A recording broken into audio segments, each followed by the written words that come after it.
bonjour.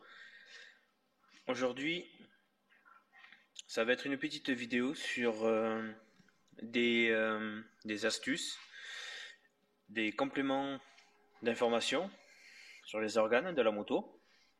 Donc ici, nous sommes sur un modèle injection EFI norme Euro 4. Nous sommes sur un modèle semi-automatique, donc à 4 rapports. Et on va voir ensemble un petit peu le fonctionnement, les organes, ce qui peut, en cas de problème avec la moto, les choses qu'on peut vous demander à démonter et à vérifier. Alors, nous allons commencer tout simplement à ouvrir la selle. Donc ici, nous avons le réservoir d'une contenance de 4,5 litres environ, c'est une moyenne. Ici, on vient remplir. Carburant 95 ou 98. Le 95 E10 à 10% d'éthanol, celui-là c'est à éviter. Alors, de préférence, quand vous faites le carburant, ne jamais remplir le réservoir à fond. Jamais, jamais, jamais. Pourquoi? Ici, souvenez-vous, on a créé un dispositif qui permet de récupérer toutes les vapeurs d'essence. Attention, on ne dit pas que ça marche, comment dirais-je, c'est pas infaillible, d'accord? On n'est pas là pour mentir. Donc ici, c'est prévu pour récupérer les vapeurs d'essence. Donc on limite énormément les vapeurs. Attention, ce n'est pas magique. Donc, à prendre en compte. Le but est de limiter les odeurs par rapport à nos anciens modèles Euro 3 à carbu, qui eux avaient tendance à sentir énormément. Ce système a été fait pour limiter les odeurs. Donc, quand on remplit, vous remplissez environ ici, au niveau du carburant. Pour faire simple, vous faites votre carburant. Une fois que vous avez fait votre carburant, vous posez le bouchon, tout simplement, et vous regardez si le dessous s'est mouillé. Si c'est humide, c'est que c'est bon, vous avez assez mis de carburant. Après, vous refermez. Ici, nous avons la jauge à carburant qui vous donne votre niveau. Ici, ce petit boîtier, c'est le calculateur. Donc c'est lui qui gère et qui pilote toute l'injection. Ici, donc vous avez le plus pour la batterie avec son porte-fusible ainsi qu'un fusible supplémentaire à l'intérieur en secours, la masse. Ici dans ce nœud est protégé, vous avez tout l'arrivage du faisceau, feu arrière et les clignotants. Ici, qu'on peut apercevoir ici, là vous avez le plus qui arrive, c'est le relais de démarreur. Ce qui fait que quand vous mettez le contact et que vous venez à appuyer sur le bouton, systématiquement ça passe par le relais. Le relais, il envoie l'info au démarreur et vous démarrez. Même principe que sur un véhicule, sauf que c'est un solenoïde qui le fait. Donc voilà ici pour le compartiment de la batterie. Ici, c'est le relais des clignotants. Donc voici ici ce que vous pouvez retrouver sur le derrière de la moto et ainsi que vous soulevez la selle. Après ici, rien de, en soi je dirais, rien de particulier. En cas de, s'il y a besoin d'intervenir dessus, par rapport à la durée de carburant, qui se trouve ici, on verra après, suivant ce que vous devez faire, il faudra systématiquement démonter le réservoir. Alors démonter le réservoir, on vient enlever ici le collier, vous avez une vis là, et vous en avez les deux ici. Et le réservoir est libre. Alors attention, vous avez la cosse électrique de la jauge et la cosse électrique de la pompe, qui est en dessous. Dessous le réservoir, si vous l'enlevez, vous avez le filtre épurateur qui récupère les vapeurs d'essence et le filtre à air. Sachant que sur ce système, c'est pas quelque chose que vous devez démonter pour nettoyer, faire. C'est quelque chose qui est assez bien conçu, assez bien fait, donc vous ne serez pas embêté avec ces filtres. Donc ici, voilà ce que nous avons. Ici, voilà ce que nous avons.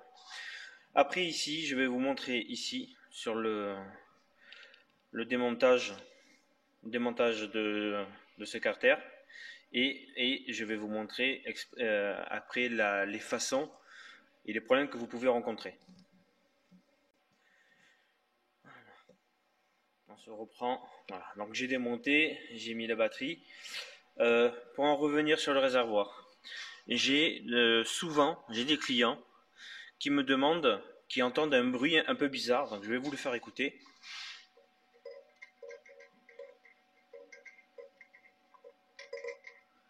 Voilà. Ce bruit-là, c'est tout à fait normal. Je vais vous expliquer. C'est la jauge à carburant, tout simplement. La jauge à carburant, qu'est-ce que c'est? Venez avec moi, je vous montre ce que c'est. Ici, nous sommes dans la pièce de stockage où je dispose de toutes les pièces des motos.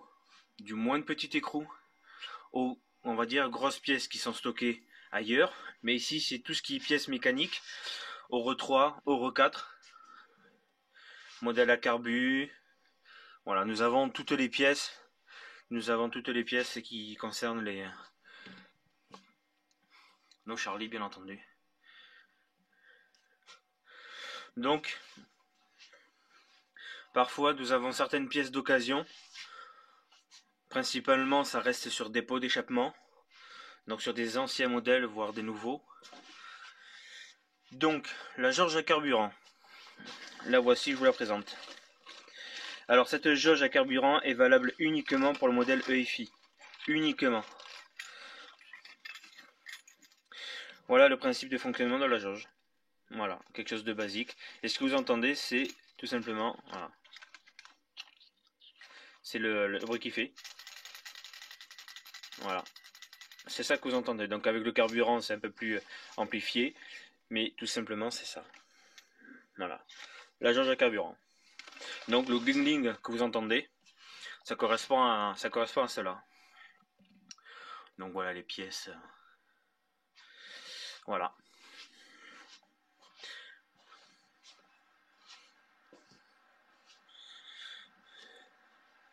Donc revenons sur notre moto. Ici.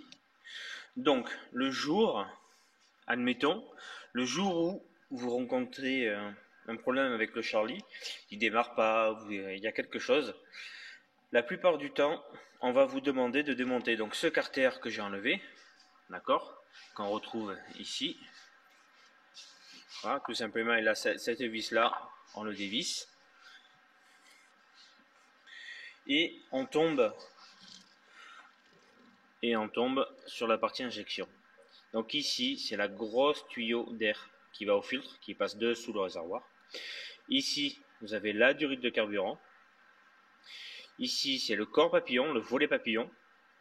Donc il y a un clapet à l'intérieur qui correspond sur la poignée. Et tout à fait en dessous, vous avez un capteur TPS, le Troll Position Sensor, qui correspond à l'accélérateur. Et ici, vous avez la cosse de l'éjecteur. Alors, très souvent, on peut vous demander de regarder cette cosse. Ça a été amélioré depuis. Et ici, c'est la durite de carburant. Donc ici, vous avez une partie grise, vous avez de l'autre côté aussi. Comme on ne peut pas passer les doigts, on prend deux tournevis plats, on vient mettre là, de l'autre côté, et on fait levier pour la déboîter. Et après, vous avez la tétine de la tête de l'injecteur.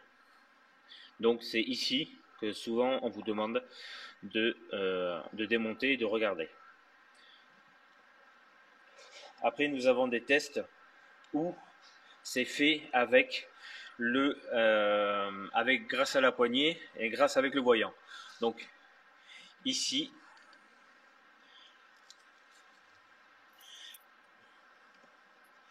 hop, voilà. Ici, je vais mettre le contact. Nous avons plusieurs voyants. Donc ce premier voyant, c'est pour le neutre, le vert. pour le modèle semi-automatique qui vous indique que vous êtes au point mort. Sur les automatiques, ce voyant, ce voyant est lié, mais il est éteint pour les modèles automatiques. Ici, vous le voyez, vous avez le voyant moteur, le voyant BD, et ici, vous avez la jauge à carburant. Alors, la jauge à carburant, souvenez-vous, c'est ce que je vous disais, suivant le carburant que vous avez, eh ça a tendance à si vous voulez, voilà, à clignoter, suivant, voilà. Donc vous entendez le gling gling et à la fois ici ça clignote. Donc c'est pour ça ne vous dit pas que vous êtes à la réserve.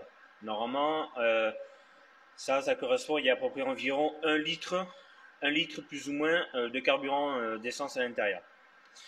Donc la chose à savoir, avant toute chose, pour démarrer, on fait comme sur votre je vais éteindre un peu, il y a un peu trop de luminosité pour qu'on voie bien le voyant. Voilà.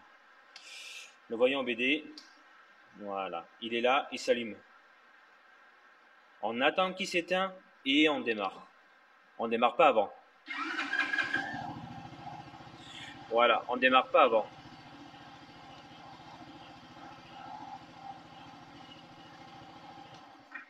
On ne démarre pas avant, pourquoi? Parce que ce qui peut arriver, c'est que c'est comme sur un véhicule. Si vous ne laissez pas le temps, vous mettez le contact et que vous démarrez, vous ne laissez pas le temps au calculateur de s'initialiser, de faire un check-up des organes de la moto. Du coup, ce qui peut créer des problèmes et corrompre le calculateur. Donc, rencontrer des défauts. Donc, ne jamais démarrer à attendre que ce voyant soit éteint. Toujours. Sinon, vous risquez d'avoir des petits problèmes. Donc, voici concrètement un petit peu le fonctionnement de la moto. Après, une petite astuce que je peux vous donner. Quand vous arrivez en période hivernale où vous savez que vous n'allez pas vous servir de la moto pendant un bon petit moment, pour vider le réservoir complètement et correctement de la moto, l'astuce est la suivante. Vous dévissez le cache, vous l'enlevez, vous dévissez la durite de carburant, d'accord? Vous prenez un jerrycan ou une bouteille, peu importe, vous mettez le contact, on attend la pompe qui tourne, normal. Et pour que vous puissiez bien entendre, je vais vous montrer, il va falloir tout simplement aller à la poignée et accélérer à fond, ce qui va avoir pour effet de faire fonctionner la pompe manuellement. Donc, j'accélère à fond, voilà, vous entendez la pompe. Et tant que je reste accéléré, la pompe tourne.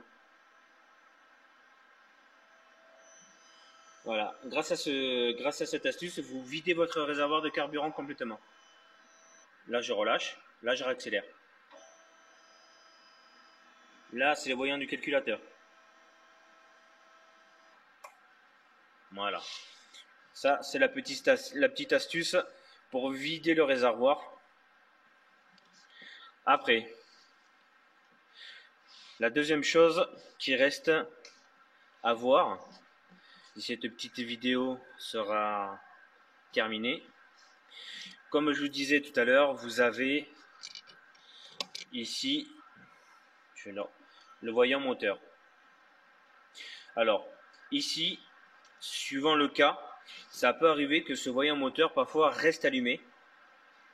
Donc jusque là, pas de panique, on ne s'inquiète pas parce que le voyant est allumé. Je dirais le moment où il faut s'inquiéter, c'est quand le voyant clignote. Donc s'il clignote, vous comptez le nombre de fois qu'il clignote, 1 fois, 3 fois, 7 fois, 8 fois. Vous nous appelez, vous nous dites, j'ai mon voyant qui clignote 3 fois, 7 fois, 8 fois. Et dans ce cas de figure, nous, on sait à quoi ça correspond. À quoi correspond le clignotement? Le clignotement correspond à un organe défaillant, tout simplement. Et au préalable, vous aurez des anomalies avec la moto. Le voyant reste allumé, la moto est neuve. Quand une moto est neuve, il se peut que le voyant à un moment donné s'allume et reste allumé. Donc, sur le principe, on attend 1 semaine, vous comptez 1 semaine du moment que le voyant reste allumé pour qu'il puisse s'éteindre. C'est-à-dire, comme il est vierge de données, il faut qu'il apprenne, qu'il gère toutes ces données, qu'il apprenne votre conduite et tout ce qui va avec. Donc, s'il reste allumé au début, pas de panique. Si la méthode ne s'éteint pas, c'est pas grave, vous nous appelez ou grâce à cette vidéo, vous allez savoir comment réinitialiser le calculateur. Parfois, le fait de réinitialiser le calculateur règle les problèmes. Parfois, vous pouvez rencontrer des petits problèmes. Donc, parfois, le fait de réinitialiser le calculateur ne fait pas de mal. Ça risque absolument rien. Donc, la méthode est la suivante. Alors, moi, je vais vous le montrer, mais moi, ça ne marchera pas puisque moi, le voyant, forcément, il ne s'allume pas. Votre voyant, il reste allumé. Donc, vous mettez le contact. Vous regardez, pour être bien sûr, vous regardez qu'il soit bien allumé ou qu'il ne clignote pas, parce que suivant le soleil, parfois le voyant le voit très mal. Donc vous contrôlez pour être bien sûr que le voyant, admettons, reste allumé, soit il clignote. S'il clignote, vous nous appelez. Alors après ce que vous faites, pour réinitialiser le calculateur, vous allez ici, vous accélérez à fond, donc jusqu'en butée. Alors moi je relâche puisque j'ai qu'une main et l'autre main sert à filmer. Donc vous restez accéléré à fond jusqu'en butée. Vous mettez le contact. Vous avez la pompe qui tourne. Votre voyant reste toujours allumé. Moi il s'éteint mais votre voyant reste toujours allumé. Vous restez accéléré jusqu'à que le voyant s'éteigne. Une fois que le voyant s'est éteint, vous relâchez la poignée, donc gentiment, vous l'accompagnez et vous coupez le contact. Ensuite, vous mettez le contact. Donc, votre voyant va se rallumer, c'est normal. Et il doit se rééteindre, comme cela. Et une fois qu'il s'est éteint, vous allez là et vous démarrez. Voilà. La chose qui est possible de faire dans ce cas de figure, si votre moto a quelque chose, il y a un moyen qui permet de savoir ce qui se passe par rapport justement à ce voyant OBD. Donc la manip est la suivante. Pour savoir, donc on met la moto en mode auto-diagnostic. C'est-à-dire que on veut savoir si la moto a quelque chose. Alors pour ça, on met le contact. On attend que le voyant s'éteigne. Une fois qu'il s'est éteint, alors on vient à la poignée ou on le fait sur la demi-lune. Peu importe. En fait, on vient à chercher à le faire actionner 2 fois, à aller jusqu'à en buter 2 fois. Donc, c'est-à-dire à faire fonctionner la pompe 2 fois, et on regarde si le voyant clignote. On le fait 2 fois, et on voit si le voyant clignote. S'il n'y a pas de problème, le voyant ne clignotera pas. Donc, je l'ai fait la demi-lune, mais à la poignée, ça donne ça. Voilà, on le fait 2 fois, et on voit si ça clignote. Si ça clignote, ça veut dire que vous avez un problème, donc il suffit de compter le nombre de fois que ça clignote. Voici un petit peu ce qu'on peut vous demander en cas de problème sur la moto ou de vérification, pas forcément censé avoir un problème. Donc voici le principe, le fonctionnement un peu des organes. Au niveau des organes, nous avons après... Nous avons ici, donc maintenant on est sur des nouveaux amortisseurs. Ici vous avez le bocal pour le couplage du frein, parce que sur le nouveau modèle nous avons un couplage de frein. Donc frein à pied, quand vous freinez, hop, ça bascule. Ici vous avez pour le frein arrière, mais ça envoie en mettant un piston qui envoie, hop, qui part sur l'avant. Donc quand vous freinez, ça vous freine devant et derrière. Donc ça, c'est la réserve pour le couplage du frein. Sachant que rien ne vous empêche de freiner du frein à pied et de freiner du frein avant. Votre frein avant, par contre, sera un peu plus dur puisque le circuit sera sous pression. Donc ça, c'est le coupleur qui permet de faire le couplage des 2 freins. Et ici, vous avez le répartiteur. C'est là où vous avez tous les fluides qui arrivent et qui permet de répartir, qui va jusqu'au coupleur. Qu'est-ce que je peux dire d'autre? Oui, ce que vous pouvez rencontrer, c'est au niveau du phare. Ça arrive. On est en train de travailler dessus pour trouver un autre système. La LED, donc c'est une LED qui est montée dessus. et vous avez un système de languettes. Donc je vais vous montrer ça. Vous avez un système de languettes.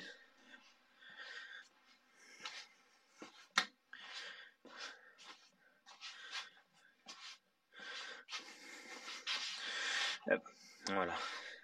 Voilà comment c'est fait. Vous avez un système de languettes qui est derrière.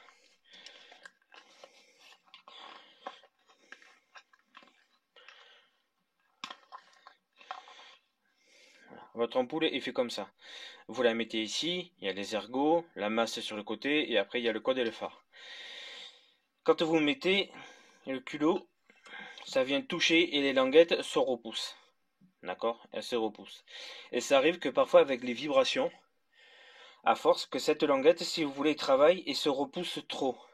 C'est-à-dire que ce qui vous crée comme problème, c'est l'ampoule du phare clignote, elle vacille, soit ça fonctionne pas du tout. Ou alors vous avez le phare qui fonctionne mais pas le code, ou alors le code qui fonctionne mais pas le phare. Donc ça c'est signe où on vient contrôler les languettes. Donc vous avez une vis ici, vous en avez une là, et vous en avez une autre qui est un peu plus dessous ici. Vous dévissez ces trois vis et vous avez accès au phare, vous avez accès au phare complet. Voilà. Ça, c'est choses qui peuvent arriver. C'est déjà arrivé. Ça peut arriver. Donc, on travaille dessus pour trouver un autre système pour l'ampoule. Donc, voici ce que je peux vous dire. Ici, nous avons la bobine d'allumage. Ici, nous avons la sonde de lambda. Alors, très important, quand vous devez changer la bobine d'allumage ou qu'il y ait quelque chose à faire dessus, le fil il passe dessous, le fil antiparasite, qui remonte ici. Faites attention parce que vous avez le pot d'échappement et vous avez le cylindre. Donc faites en sorte que votre fil le fil d'antiparasite ne touche pas le pot et ne touche pas au niveau du cylindre. Logiquement, je ne sais pas si on va le voir après suffisamment correctement. Ici, le fil, voilà, il passe par là, mais bon, là on ne le verra pas très bien. Mais concrètement, faites très attention par rapport à ça, parce que c'est souvent qu'on rencontre que les gens, quand ils font un montage, font pas forcément attention et qui créent des problèmes. Parce que ce fil, mais forcément, il touche le cylindre, ça chauffe, le fil casse, il cuit, et ça crée des problèmes sur l'allumage. Des ratés de la moto et tout ce qui s'ensuit. Une chose importante aussi, souvent on se rend compte que quand on a des clients qui viennent faire des essais de moto, certains disent quand on démarre la moto, ça fait un bruit assez impressionnant, ça fait un bruit comme si ça pétait. Donc en fait c'est un retour d'allumage qui se passe, tout simplement parce qu'on a gardé cette manie que sur le modèle à carbu, on mettait le contact, on se servait du démarreur ou du pied et on essayait d'accélérer. Le problème c'est que sur une injection, en aucun cas on fait ça. Sinon, vous allez avoir des retours d'allumage qui va se produire au niveau de la pile d'admission et le papillon. Donc, c'est-à-dire qu'au lieu que l'essence s'enflamme, on va dire au niveau de la chemise cylindre et que ça passe dans le pot, on a un retour qui se fait ici entre les deux. Et c'est pas bon puisque forcément, ça va désagréger, ça va abîmer l'injecteur. Donc, je répète, on n'accélère absolument pas. Il n'y a pas besoin d'accélérer pour démarrer une injection. C'est comme sur votre véhicule. Quand vous démarrez, vous n'accélérez pas. Si vous le faites, c'est une très mauvaise idée. On met le contact. On attend que le voyant s'éteigne. Il s'est éteint. Et à ce moment-là, on démarre. Voilà. Et votre moto, elle est censée démarrer. Elle démarre comme cela, sans besoin d'accélérer. Si la moto ne démarre pas, il y a deux possibilités pourquoi elle ne démarre pas. La première, ici, le bouton. Ça, c'est un piège. Ça, c'est le bouton piège, moi, comme je dis. Grossièrement, celui-là, vous devez y toucher jamais. Il faut qu'il soit poussé vers la poignée et vous y touchez jamais. Le piège qu'il peut avoir et que certains rencontrent, et après on m'appelle, c'est-à-dire vous descendez la poignée,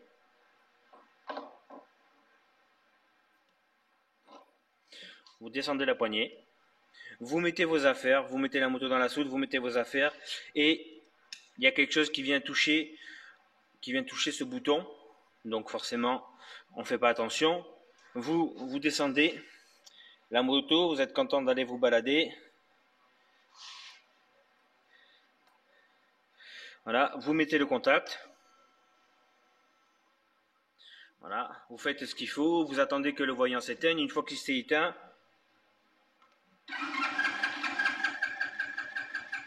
et là vous ne comprenez pas, ah la moto démarre pas et tout, je comprends pas, elle démarrait très bien tout à l'heure ou hier, et là elle démarre plus.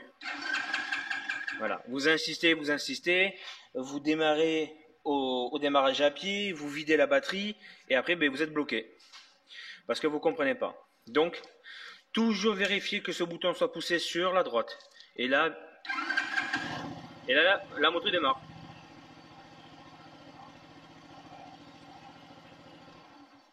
Ça, c'est le premier piège, je dirais.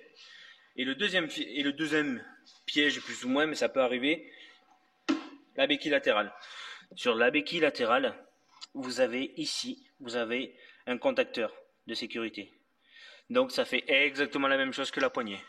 On met le contact, on attend que le voyant s'éteint. Le voyant s'est éteint, ah, je vais démarrer. Pareil, vous comprenez pas pourquoi, vous regardez et tout partout, et vous comprenez pas. Principe, hop, on enlève la béquille latérale, et on démarre. Et là, vous démarrez. La lumière, elle est automatique, elle s'allume automatiquement.